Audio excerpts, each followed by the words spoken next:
بسم اللہ الرحمن الرحیم علیکم ورحمۃ اللہ وبرکاتہ۔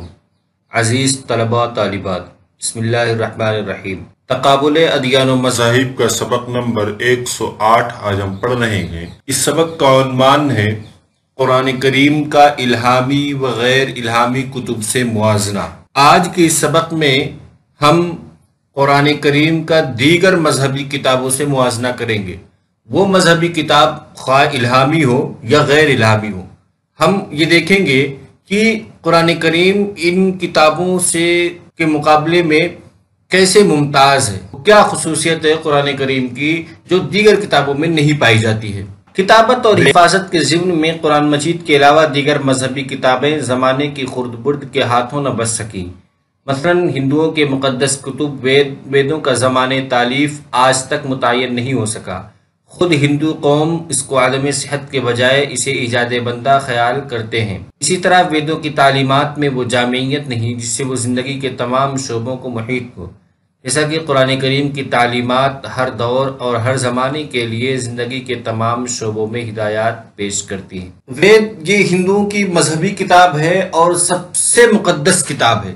ہندوؤں کی مذہبی کتابوں میں سے سب سے زیادہ مقدس وید کو مانا جاتا ہے، لیکن جب وید کا یہ حال ہے کہ خود اس کے بارے میں ہندو اسکالرز کا اختلاف ہے کہ وہ آسمانی کتاب ہے یا نہیں ہے۔ بعض لوگ وید ویاس ایک رشی گزرے ہیں، رشی منی، ان کے بارے میں کہتے ہیں کہ یہ یعنی کچھ لوگوں کا تو عقیدہ یہ ہے کہ یہ انہی پر الہام ہوا تھا، لیکن جو لوگ اس کو وید کو غیر الہامی مانتے ہیں، ایجاد بندہ خیال کرتے ہیں، وہ کہتے ہیں کہ وید ویاس نے اس کو لکھا تھا۔ یعنی یہ اس بات میں کوئی قطعیت نہیں پائی جاتی کہ یہ الہامی ہے۔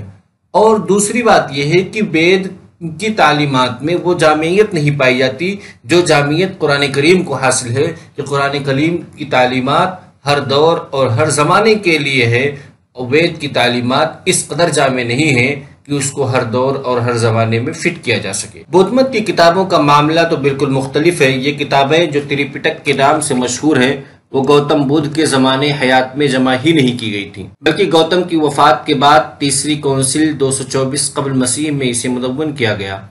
نیز ان تینوں مجموعوں کو تسلیم کرنے پر ان کے فرقے متفق نہیں ہیں۔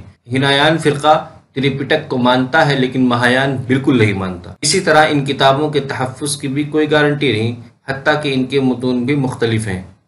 تریپٹک کے بارے میں خود بدھزم میں بھی اختلاف ہے، اور یہ ان کے اقوال کا مجموعہ ہے۔ اس کے بارے میں کوئی بھی الہامی دعویٰ نہیں کرتا ہے، خاص طور سے مہایان تو بالکل نہیں۔ ہینایان اس کو مقدس مانتے ہیں اور یہ مانتے ہیں کہ جو ان پہ کشف ہوا تھا گوتم بدھ کے پر، اس کشف کی روشنی میں انہوں نے جو باتیں بیان کی یہ اس کا مجموعہ ہے۔ تورات حضرت موسیٰ علیہ السلام پر نازل ہونے والی الہامی کتاب ہے۔ اس کتاب کے بارے میں بے شمار تاریخی شہادتیں ملتی ہیں کہ یہ کتاب طویل عرصوں کے لیے بالکل نیست و نابود ہو گئی تھی۔ ایران کے بادشاہ سائرس نے فتح بابل کے بعد رہائی دی تو تورات کا ایک نسخہ بھی ڈھونڈ لیا۔ اس کے بعد بھی کم از کم 3 مرتبہ تورات کا نسخہ دنیا سے بالکل تباہ کر دیا گیا، مگر یہودیوں نے اسے دوبارہ مرتب کر لیا۔ تورات دراصل وہ کتاب ہے جو حضرت موسیٰ علیہ السلام پر نازل ہوئی تھی۔ پھر اس کے بعد تورات میں بعد کی بھی کئی کتابوں کو شامل کیا گیا، اور پورے مجموعے کو عہد نامہ قدیم کو بھی تورات بول دیا جاتا ہے، لیکن یہاں مراد خاص طور سے وہ ہے جو حضرت موسیٰ علیہ السلام پر نازل ہوئی۔ یہ تورات بھی محفوظ نہ رہ سکی کیونکہ یہودیوں اور بنی اسرائیل پر بیرونی حملے اس قدر ہوئے کہ جس کی وجہ سے ان کی تمام مذہبی شناخت بالکل ختم ہو گئی تھی۔ ان کی عبادت گاہیں، مذہبی کتابیں، سب کو جلا دیا گیا تھا۔ جب یہ بابل میں غلامی کی زندگی بسر کر رہے تھے اور قید و بند کی صعوبت سے برداشت کر رہے تھے، تو اس کے بعد جب ایران کا بادشاہ سائرس نے ان کو رہائی دلائی، بابل کو فتح کیا اور بابل سے ان کی رہائی دلائی، تو رہائی دلانے کے ساتھ ساتھ اس نے ایک اچھا کام یہ کیا کہ تورات کا نسخہ بھی ڈھونڈوایا کسی طریقے سے، اور تورات کا نسخہ ڈھونڈنے کے بعد پھر وہ نسخہ باقی رہا۔ لیکن اس سائرس کی رہائی دلانے کے بعد بھی 3 مرتبہ تورات کا نسخہ دنیا سے بالکل تباہ و برباد کر دیا گیا۔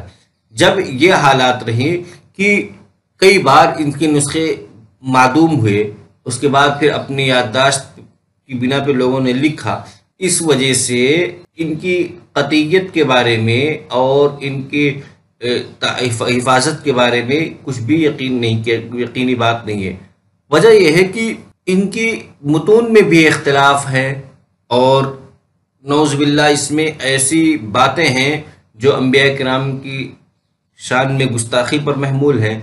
اس لیے کہا جا سکتا ہے کہ اس لیے یقینی بات ہے کہ اس میں تحریف ہوئی ہے، اور وہ تحریف کی یہی سب مثالیں ہیں کہ انبیاء کرام کی شان میں اس قدر بزبانی کوئی نبی اپنی زبان سے نہیں کر سکتا، یعنی جن لوگوں نے تحریف کی انہوں نے یہ باتیں گڑھی۔ ظاہر ہے کہ اس عمل میں نہ جانی کتنی تبدیلیاں، جب یہ 3 بار بالکل تباہ و برباد ہوا اس کا نسخہ، سائرس کے نسخہ ڈھونڈنے کے بعد 3 بار، تو اس پورے عمل میں نہ جانے کتنی بار اس میں تبدیلیاں کی گئی ہوں گی۔ انجیل قرآن کریم کے علاوہ دیگر مذہبی کتب کی طرح اناجیل اربع کا بھی معاملہ ہے۔ حضرت مسیح علیہ السلام کے بعد آپ کے شاگردوں نے آپ کی سوانح عمری مرتب کرنے کی کوشش کی، اور انہی کوششوں کا نتیجہ بائبل کی صورت میں نمودار ہوا۔ اس زمانے میں اس قسم کی اناجیل کی تعداد بہت بڑھ گئی تھی۔ انجیل دراصل جب عیسیٰ علیہ السلام کی وفات ہو گئی تو آپ کے جو پیروکار تھے ان لوگوں نے آپ کے اقوال و افعال کو کتابی شکل میں جمع کرنے کی شروعات کی۔ اس طرح سے کئی انجیل لکھی گئیں، اور بہت سی انجیلیں اس وقت چل رہی تھی، لیکن جب عیسائیت حکومت کی سرپرستی میں آیا، اس وقت پھر وہ جو بادشاہ تھا اس نے عیسائیت کی اناجیل میں سے کچھ انجیل کو معتبر قرار دینے کی روایت شروع کی، اور اس نے اس کا طریقہ یہ نکالا، جو اس وقت کے پادری تھے انہوں نے مشورہ دیا کہ تمام اناجیل کے نسخوں کو اکٹھا کر لیا جائے بے ترتیب طریقے سے، پھر اس کے بعد بادشاہ اس کے اوپر سے پھلانگ جائیں۔ اب بادشاہ جن کتابوں کے جن مجموعوں کے اوپر سے پھلانگ جائیں گے وہی مجموعہ معتبر مانا جائے گا۔ یہ ایک غیر عقلی طریقہ تھا، اور بہت ہی گھٹیا طریقہ اختیار کیا تھا انہوں نے، جو غیر شرعی اور نامعقول بات تھی۔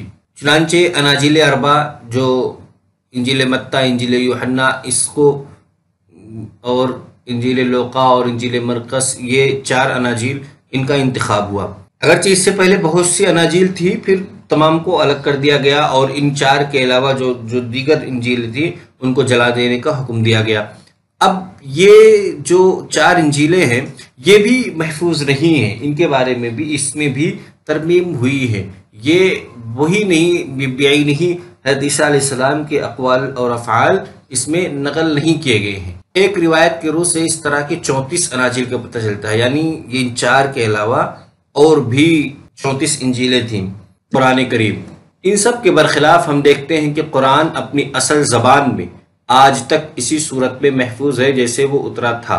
قرآن دراصل حضور صلی اللہ علیہ وسلم کے زمانے میں ہی مرتب ہو گیا تھا، اس کے بعد صحابہ کرام رضوان اللہ علیہم اجمعین نے اس کے مختلف نسخے تیار کر کے مختلف جگہوں پر بھیجے، چنانچہ اس کے قدیم ترین اور جدید ترین نسخوں میں ایک شوشے کا بھی فرق نہیں ہے۔ یعنی قرآن کریم جس طرح سے جس عربی زبان میں نازل ہوا تھا آپ صلی اللہ علیہ وسلم کے دور سے لے کر کے آج تک اسی عربی زبان میں اور اسی انداز سے، اس میں نہ کہیں نقطے اور شوشے کا فرق ہے، نہ کسی قسم کے الفاظ کی کوئی تبدیلی ہے، بلکہ ہو بہو بعین ہی وہی قرآن ہے جو اس وقت تھا، آج بھی وہی قرآن ہے۔ قرآن کریم میں کسی قسم کی تحریف اور کسی قسم کی کوئی تبدیلی نہیں کی گئی۔ آج کے اس سبق کا خلاصہ ہے کہ اس سبق میں سب سے پہلے ہم نے قرآن کریم کا دیگر کتب سے موازنہ کرتے ہوئے سب سے پہلے وید کے بارے میں پڑھا، جو ہندو مذہب کی کتاب، پھر تریپٹک جو بدھ مت کی کتاب ہے، پھر تورات جو یہودیت کی کتاب، پھر انجیل جو عیسائیت کی کتاب ہے، اور سب سے آخر میں پھر ہم نے قرآن کریم کے بارے میں جانا کہ قرآن کریم